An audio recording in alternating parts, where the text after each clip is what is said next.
अस्सलाम वालेकुम, मेरा नाम सफ़ा मुश्ताक है और हम जो है इस वीडियो के अंदर वो क्लास 10th की जनरल साइंस पढ़ रहे हैं। इसके अलावा जो है हम उसका chapter number 10 science and technology पढ़ रहे हैं। तो आज हम इसका टॉपिक पढ़ने जा रहे हैं, वो हम पढ़ेंगे ऑप्टिकल फाइबर्स। इसके साथ जो है वो हम सैटेलाइट्स का इंट्रोडक्शन देखेंगे और साथ में हम रडार पढ़ेंगे। ये 3 टॉपिक्स हम जो है इस वीडियो में पढ़ने जा रहे हैं।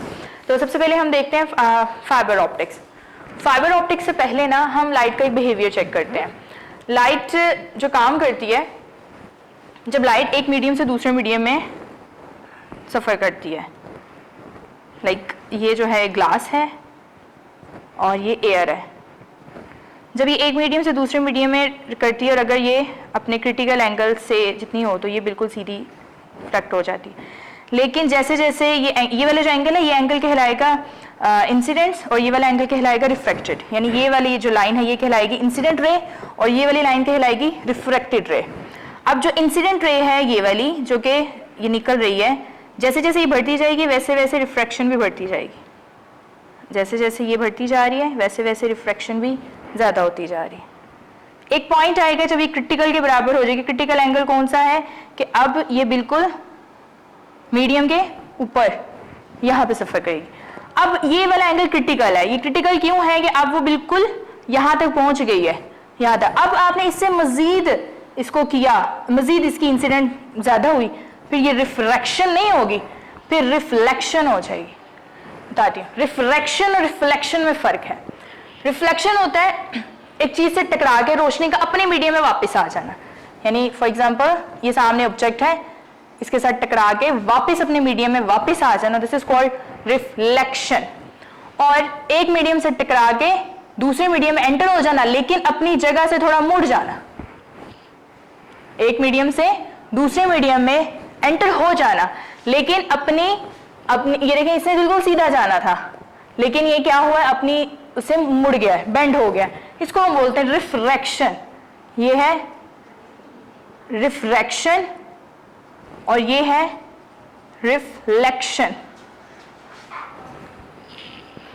ये दोनों में फर्क है। तो क्या होता है कि जब ये एक मीडियम से दूसरे मीडियम में एंटर होती है और जैसे जैसे इंसिडेंट रे बढ़ती जाती है, इंसिडेंट रे कौन सी है, ये वाली जो निकल रही है और टकराने के बाद जब मुड़ती है तो रिफ्रैक्टेड रे कहलाती है। तो जैसे जैसे इंसिडेंट रे बढ़ती जाती है वैसे वैसे रिफ्रैक्शन भी बढ़ती जाती है, इंसिडेंट रे बढ़ती जाती है, रिफ्लेक्शन भी। एक पॉइंट आता है कि वो बिल्कुल जो है वो मीडियम के साथ जो है वो मूव करना शुरू हो जाती है। उस टाइम पे इसको क्रिटिकल एंगल, क्योंकि अब इससे बढ़ाया, ये क्रिटिकल इसलिए है क्योंकि अब इससे बढ़ाया तो फिर वो रिफ्रैक्शन नहीं होगी, फिर रिफ्लेक्शन होगी, वापस अपने पहले मीडियम में आ जाएगी। ये प्रिंसिपल ही ऑप्टिकल फाइबर यूज करता है। ऑप्टिकल फाइबर्स जो है इसमें क्या किया जाता है कि ऑप्टिकल फाइबर में ये एक ऐसे ही बिल्कुल वायर की जगह पे इस्तेमाल की जाती है। फाइबर बहुत बारीक होती है, आपके बाल से बारीक। इसके अंदर जो है यहाँ पे वो लगाया होता है ग्लास, शीशा, ग्लास की किस्म लगाई होती है। इसके बाहर वाले हिस्से को जो हम कोर कहते हैं, अंदर वाले हिस्से को हम क्लैडिंग कहते हैं। अब इसमें क्या होता है कि लाइट जो है वो इसी तरह से मूव कर रही होती है। जो लाइट यहाँ पे मूव कर रही होती है उसका एंगल क्रिटिकल एंगल से बड़ा होता है, और जब ये यहाँ से मूव करती है, फॉर एग्जांपल यहाँ से यूं, तो ये क्रिटिकल एंगल से ज्यादा एंगल बना के इसके साथ टकराती है। सेवरल किलोमीटर तय करने के बाद, सेवरल में भी हंड्रेड्स ऑफ द किलोमीटर तय करने के बाद ये क्या करती है, यहाँ से टकरा के वापस और फिर दोबारा बिल्कुल वैसे ही क्रिटिकल एंगल से बड़ा एंगल बना के दोबारा से ये क्या करेगी, और ये यहाँ से लेके यहाँ तक जो इसने सफर तय किया है, ये हंड्रेड्स ऑफ द किलोमीटर्स का सफर है जो इसने तय कर लिया। तो इस तरह से क्या होता है कि डाटा जो है वो ज्यादा बाहर नहीं जाता। अब हमारा डाटा ज्यादा से ज्यादा जो है वो एज इट इज ही दूसरी जगह पे पहुंचा दिया जाता है। पहले होता था ऑप्टिकल फाइबर के आने से पहले, जैसे फॉर एग्जांपल जब हम कॉल्स वगैरह करते थे पहले, अगर अपने प्यारों को बाहर के मुल्क, तो आपने कभी नोट किया या आपको याद हो तो वहां पे कॉल नहीं मिलती थी। मतलब इतना होता था, ट्रैफिक के सिग्नल्स नहीं मिलते थे, कॉल्स मसरूफ जाती थी।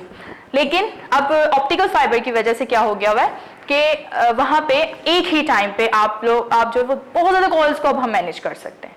ठीक है, तो ये just because of this principle, this reflection का ये जो प्रिंसिपल है ये ऑप्टिकल फाइबर इस्तेमाल करते हैं, इसको वैसे टोटल इंटरनल रिफ्लेक्शन का नाम देते हैं, लेकिन है वो आपको टॉपिक नहीं है इसलिए मैंने ज़्यादा वजाहत नहीं की। तो यही रिफ्लेक्शन का ये जो असूल है जिसको लाइट फॉलो करती है, तो ये जो साउंड सिग्नल्स हैं उसको लाइट सिग्नल्स में कन्वर्ट करके फिर ऑप्टिकल फाइबर्स में भेजा जाता है। इस तरह से दूर दराज के इलाकों में भी जो है ये पहुँच जाती है। तो इसके अलावा सिर्फ इसका कम्युनिकेशन में ही जो है वो नहीं है पर्पस, इसका और भी बहुत ज़्यादा यूजेस हैं, वो हम देखते हैं अभी कौन कौन से यूजेस हैं इसके।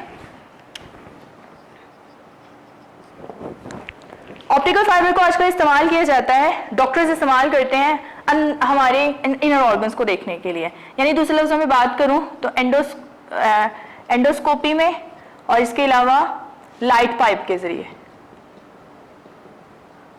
तो डॉक्टर्स जो क्या करते हैं हमारे जो इनर ऑर्गन्स हैं उनको इल्यूमिनेट करके देख सकते हैं इसकी मदद से। ऑप्टिकल फाइबर बहुत पतली होती हैं, बारीक होती हैं, इसलिए इसको जो है इजीली बॉडी के अंदर पास किया जा सकता है और ये वहाँ से उसकी पिक्चर बना सकती है। एंडोस्कोपी में यही किया जाता है, एक छोटा सा कैमरा होता है, कैमरा लाइक स्ट्रक्चर होता है जिसको बॉडी के अंदर भेजते हैं, जहाँ पे जैसे आपके गले में कोई मसला है, मुंह में कोई मसला है या उसके तो वहाँ पे इसको भेजा जाता है और फिर ये क्या करती है वहाँ से पिक्चर क्लिक करवा के ले आती है, फिर उसको हम देख सकते हैं कि अंदर जो है हमारे क्या मसला, जस्ट बिकॉज ऑफ द ये भी ऑप्टिकल फाइबर की वजह से। फिर इसके बाद जो है आई सर्जरी के अंदर भी जो हम लाइट हासिल करते हैं वो भी ऑप्टिकल फाइबर से करते हैं।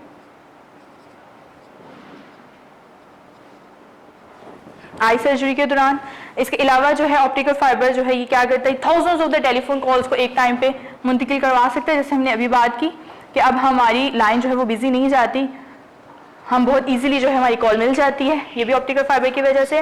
इसके अलावा जो है टीवी प्रोग्राम्स जो है इनको भी हम जो है वो जो ट्रांसमिट करते हैं एक या दो थिन या हेयर लाइक ऑप्टिकल फाइबर की मदद से, तो ये भी हम जो है जो आजकल अपनी स्क्रीन्स पे देख रहे होते हैं just because of this technology के कम्युनिकेशन इसकी वजह से हो रही है कि बड़ी जल्दी डाटा ट्रांसफर हो जाए। लाइव शोज देख लेते हैं आजकल हम, तो ये सब कुछ जो है वो इसकी वजह से हमारे लिए आसान हो गया। इसके बाद जो है हमारा नेक्स्ट टॉपिक हम पढ़ते हैं फाइबर ऑप्टिक्स के बाद, दैट इज सैटेलाइट्स। वीडियो पसंद आई तो लाइक करें, अपनी राय कमेंट करें। ऐसे ही मजीद वीडियोस के लिए हमारा चैनल सब्सक्राइब करें और बेल का आइकन दबाएं ताकि आपको हर वीडियो का नोटिफिकेशन मिलता रहे।